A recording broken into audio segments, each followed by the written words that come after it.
vous parler du fascisme en rapport avec la cyclologie. Alors, je sais que le mot est un peu chargé, mais je n'ai jamais eu peur des mots. Je distinguerai d'ailleurs entre le poète et le philosophe. Le poète vit complètement avec les connotations automatiques liées aux mots. Il emploie des mots qui ont tout de suite résonance chez les gens. Le philosophe, lui, il emploie des mots qui prend la peine de définir, de préciser et de négocier. Totalement différent. Et donc le fascisme, c'est l'idée, effectivement, une sorte de qu'on rapproche d'ailleurs du totalitarisme, mais à mon avis, c'est pas complètement faux. C'est l'idée d'une totalité, d'une unicité, d'une unité.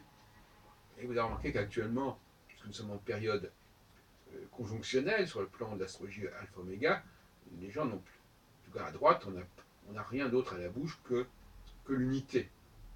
Et dire, on l'entend aussi chez les gens de gauche d'ailleurs.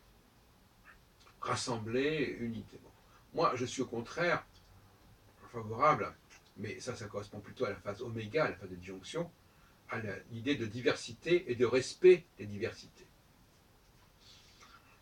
Et je pense que c'est l'avenir, en tout cas dans les prochaines années. Alors, ce qui est intéressant, c'est de faire l'histoire du fascisme et de l'antifascisme. Car je crois que ces temps forts du fascisme et de l'antifascisme correspondent bien à la théorie cyclique que je développe, en prenant le mot fascisme dans un sens très large, bien entendu. Par exemple, on peut dire que l'idée, qu'est-ce que c'est que l'antifascisme? C'est l'antipopulisme, c'est-à-dire c'est le fait de dire que non, il n'y a pas il n'y a pas un seul et unique modèle pour une société. 1968, 1989, 2011 correspondent à mon avis à 3 temps forts de l'antifascisme, qui correspondent à des phases de disjonction, des phases oméga. D'ailleurs, lorsque Saturne n'est plus du tout conjoint avec aucune des 4 étoiles fixes royales. Alors que, lorsqu'il est conjoint, eh bien, cette conjonction, justement, incarne bel et bien le fascisme, c'est-à-dire les notions d'unité, puisque les deux facteurs du binôme planète-étoile sont conjoints. Donc on ne veut pas assumer la différence, on nie la différence. Donc je pense qu'on pourrait écrire une histoire du fascisme au XXe siècle et de l'antifascisme. D'une certaine manière, le fascisme favorise ce qu'on appelle les courants de droite et l'antifascisme favorise les courants de gauche. On crée par exemple que en 2011, l'antifascisme a abouti non seulement au départ d'un certain nombre de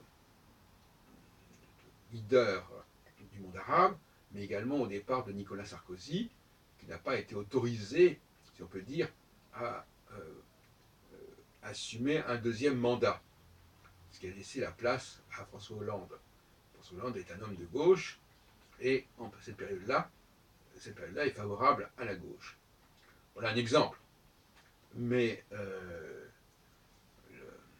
phase oméga, la phase disjonctionnelle, la phase où il n'y a plus de conjonction, où il n'y a plus le signal conjonctionnel, est une phase de diversité, d'assumer la diversité, d'assumer la pluralité, d'assumer la multiculturalité. Et pour les hommes politiques, il est important d'être en phase et même d'anticiper sur ces évolutions. Pas d'anticiper trop, parce qu'à ce moment-là, on va être en décalage, mais d'anticiper légèrement, de façon à surclasser ceux qui sont encore sur le schéma précédent, et donc à anticiper une évolution qui ne manquera pas de se produire rapidement.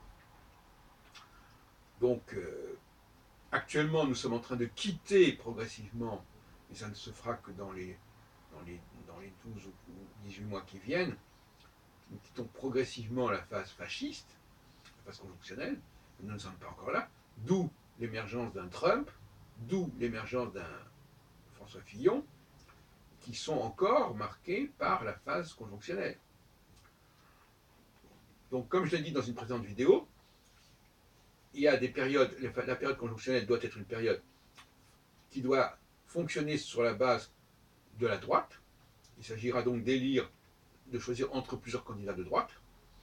Et la phase disjonctionnelle, il s'agira de choisir entre plusieurs candidats de gauche qui ont été déterminés notamment par les primaires d'un côté à droite, de côté à gauche.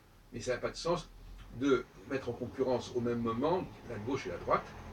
Il faut mettre en concurrence des gens de la même sensibilité.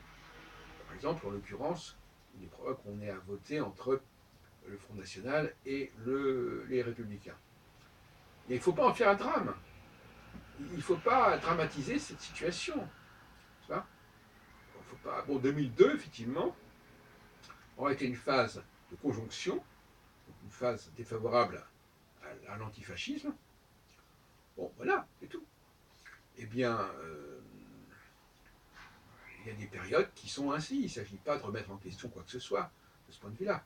Il est normal qu'à certaines périodes, au deuxième tour, ne figurent que des gens de droite ou que des gens de gauche.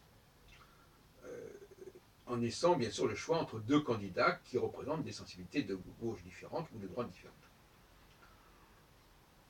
Donc voilà ce que je voulais vous dire. Le fascisme et l'antifascisme sont, à mon avis, le terrain privilégié de la mise en évidence du cycle alpha-oméga que je préconise en astrologie et en cyclologie.